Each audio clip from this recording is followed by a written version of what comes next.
Hi viewers, welcome to our channel. ప్రస్తుతం మనతో పాటు దాము బాలాజీ గారు సీనియర్ జర్నలిస్ట్ ఉన్నారు. వాటితో ఒకసారి మాట్లాడదాం. నమస్కారం సార్. నమస్తే సార్, విజయసాయి రెడ్డి గారు నేను ఒక బాంబు పేల్చారు, ఆయన రాజకీయ సన్యాసం తీసుకుంటున్నారని చెప్పారు కదా. మళ్ళీ వాళ్ళు ఇంకో బాంబు పేల్చారు సార్. ఆయన ఇప్పుడు ప్రెస్ మీట్ పెట్టి వివేక హత్య గురించి కొన్ని సంచలన విషయాలు అయితే చెప్తున్నారు. సో అందులో ఏంటంటే సార్, ఆయన అవినాష్ రెడ్డి వివేకాన్ని హత్య చేశాడన్న సెన్స్ లో మాట్లాడుతున్నారు. మరి ఇప్పుడు ఈ విషయాన్ని ఎందుకు ఆయన ప్రస్తావిస్తున్నారు, దీనికి ఏమన్నా కారణం ఉందా అని కూడా చర్చ జరుగుతుంది. మరి ఆయన ప్రెస్ మీట్ పైన కామెంట్స్ పైన మీ ఒపీనియన్ సార్? ఇప్పుడు యాక్చువల్గా విజయసాయి రెడ్డి రాజీనామా అనేది ఒక పెను సంచలనంగా మారిపోయింది. ఆయన నిన్న రాజీనామా చేస్తూ రాజీనామా లేఖలో నేను వ్యక్తిగత కారణాల నుంచి రాజకీయాలను తప్పుకుంటున్నాను, రేపు రాజ్యసభ సభ్యత్వానికి కూడా రాజీనామా చేస్తాను, సో జగన్కి మంచి జరగాలని కోరుకుంటున్నాను, జగన్ కుటుంబం నాకెంతో చేశారు, దాదాపు 9 ఏళ్ళుగా నేను రాజ్యసభ సభ్యుడిగా ఉంటూ పార్లమెంట్లో నాయకుడిగా ఉంటూ చాలా చేశాను, సో నాకు నన్ను ఈ స్థాయికి తీసుకొచ్చిన భారతమ్మకు కూడా నేను రుణపడి ఉన్నాను.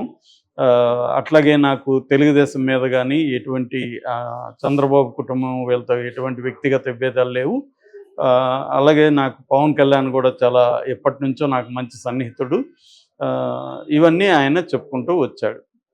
అంటే క్లియర్గా ఆయన ఎవరి మీద ఏ ఆరోపణలు దాంట్లో చేయలేదు. జగన్కి మంచి జరగాలని కోరుకుంటున్నాను అనేది చెప్పాడు. రాజకీయాల నుంచి విరమించుకుంటున్నాను, వ్యవసాయం చేయడమే నా భవిష్యత్తు అని కూడా చెప్పాడు. అయితే ఇందాక ఆయన రాజ్యసభ చైర్మన్ జగదీప్ ధన్ఖడ్కి రాజీనామా సమర్పించినాక మీడియాతో జస్ట్ మాట్లాడాడు ఆయన ఇందాక. ఆయన మాటల్లో ఇప్పుడు ఒక సంచలనం బయటకు వచ్చింది. అదేంటంటే వివేకానంద రెడ్డి హత్య కేసు గురించి ఆయన మాట్లాడాడు. అందులో ఆయన ఏం చెప్పాడంటే, వివేకానంద రెడ్డి హత్య కేసు గురించి వివేకానంద రెడ్డి మరణం అనేది నన్ను తీవ్ర ఆశ్చర్యానికి గురి చేసింది. నేను ఇమీడియట్గా అవినాష్ రెడ్డికి ఫోన్ చేశాను, బట్ అవినాష్ రెడ్డి ఫోన్ తీసుకోలేదు. అక్కడ పక్కనున్న వ్యక్తి ఫోన్లో నాకు గుండెపోటుతో చనిపోయాడని చెప్పాడు. నేను అది నమ్మి మీడియా వాళ్ళు అడిగితే గుండెపోటు అని చెప్పాను తప్ప నాకేమి గుండెపోటు అని తెలియదు అనేది ఇప్పుడు చెప్తున్నాడు. ఇప్పుడు ఎందుకు ఈ విషయాన్ని చెప్పాల్సి వచ్చింది అంటే అర్థం ఏమిటి? ఇప్పటి వరకు ఏంది, అవినాష్ రెడ్డి అసలు నేను గుండెపోటు అనేది చెప్పలేదని అవినాష్ రెడ్డి ఆర్గ్యూ చేస్తున్నాడు ఇప్పటి వరకు. కానీ ఈయన అఫిషియల్గా ఏం చెప్తున్నాడు, అవినాష్ రెడ్డి పక్కన ఉన్న వ్యక్తి నాకు గుండెపోటు అని చెప్తున్నాడు ఈయన. ఎందుకంటే అప్పుడు ఈయన మీద ఎక్కువ వచ్చింది. ఫస్ట్ మీడియాకి చెప్పింది విజయసాయి రెడ్డి గుండెపోటు అని. యాక్చువల్గా గతంలో ఏమొచ్చిందంటే వివేకానంద రెడ్డి పెద్ద బావమర్ది శివప్రకాష్ రెడ్డి విజయసాయి రెడ్డికి చెప్పినట్టుగా, విజయసాయి రెడ్డి మీడియాకి చెప్పినట్టుగా వైసీపీ సోషల్ మీడియా కానీ సాక్షి కానీ వీళ్ళందరూ కూడా ఆ విషయాన్ని అలా బయటకు తీసుకొచ్చారు. కానీ ఇప్పుడు విజయసాయి రెడ్డి ఒక బాంబు పేల్చాడని చెప్పచ్చు. అదేంటంటే అవినాష్ రెడ్డి రైట్ హ్యాండ్గా ఉన్న అవినాష్ రెడ్డి పక్కనున్న వ్యక్తి నాకు గుండెపోటు అని చెప్పాడు అని చెప్తున్నాడు. అంటే అర్థం ఒక రకంగా అవినాష్ రెడ్డి ఫస్ట్ గుండెపోటు అని విజయసాయి రెడ్డికి చెప్పినట్టుగా లెక్క. ఎందుకంటే పక్కన ఉన్న వ్యక్తి అవినాష్ రెడ్డికి ఫోన్ చేస్తే పక్కన ఉన్న వ్యక్తి తీశాడంటే అర్థమేమి, అవినాష్ రెడ్డి మాట్లాడలేని పరిస్థితిలో ఈయనతో పక్కన ఉన్న వ్యక్తి చెప్పాడు. సో అంటే ఒక రకంగా మీడియాకి కానీ ఫస్ట్ కానీ అవినాష్ రెడ్డి గుండెపోటు అని చెప్పాడు. అవినాష్ రెడ్డికి ఎలా తెలుసు గుండెపోటు అని? అవినాష్ రెడ్డి ఏమో నేను అలా చెప్పలేదు, శివప్రకాష్ రెడ్డి నాకు చెప్పాడు అని అవినాష్ రెడ్డి చెప్తున్నాడు. సో ఇవన్నీ కోర్టులో తేలాలి, మనం తేలేదు కాదు. కానీ ఇప్పుడు ఈయన ఒక బాంబు పేల్చినట్టుంది. ఆల్రెడీ తెలుగుదేశం మీడియా దీన్ని విపరీతంగా క్యారీ చేస్తుంది. వివేకానంద రెడ్డి హత్య కేసులో సంచలనం సృష్టిస్తున్న విజయసాయి రెడ్డి అని.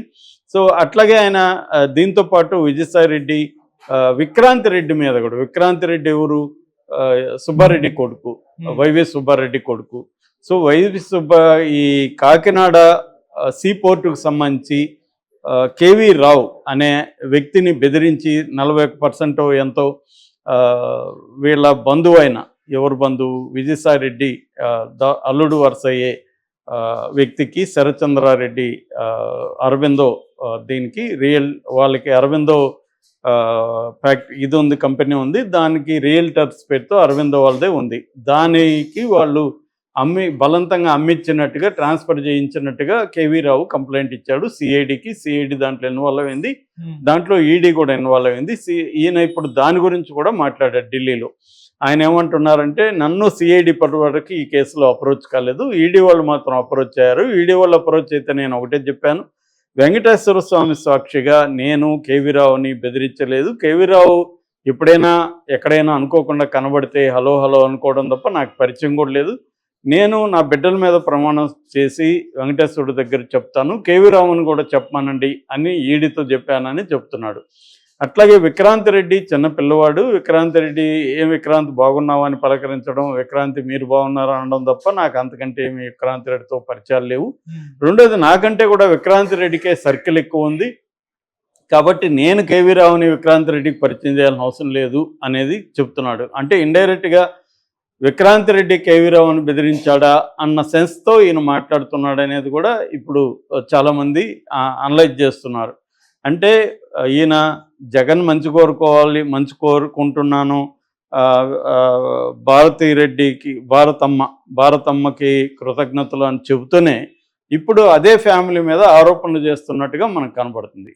అంటే ఈ ప్రభుత్వం వచ్చినాక ఆయన మీద పెట్టిన మొదటి కేసేమో ఈ కాకినాడ సీపోర్టుకి సంబంధించి కేవీ రావును బెదిరించారని ఈయన్ని A2గా పెట్టాడు, విక్రాంత్ రెడ్డి A1గా పెట్టారు.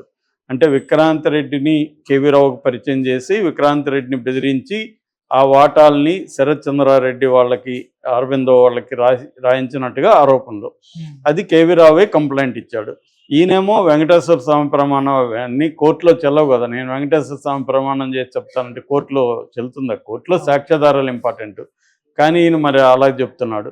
సో ఈ రెండు విషయాల్లో కూడా ఒక సంచలనం రేకెత్తే విధంగా జగన్కి యాంటీగా ఉన్నట్టుగా మాట్లాడుతున్నాడు. ఈయన ఇంకొన్ని విషయాలు కూడా చెప్పాడు. అదేంటంటే, నేను వైసీపీకి తగిన న్యాయం చేయలేకపోతున్నాను, బాధ నా మనసులో ఉంది, జగన్ కూడా రాజీనామా చేయొద్దన్నాడు అని కూడా చెప్తున్నాడు. ఎందుకంటే ఈ స్థాయి వ్యక్తి రాజీనామా చేసేటప్పుడు జగన్కి చెప్పకుండా చేయడు, జగన్కి చెప్పే ఉంటాడు, జగన్ వద్దని వారించి ఉంటాడు.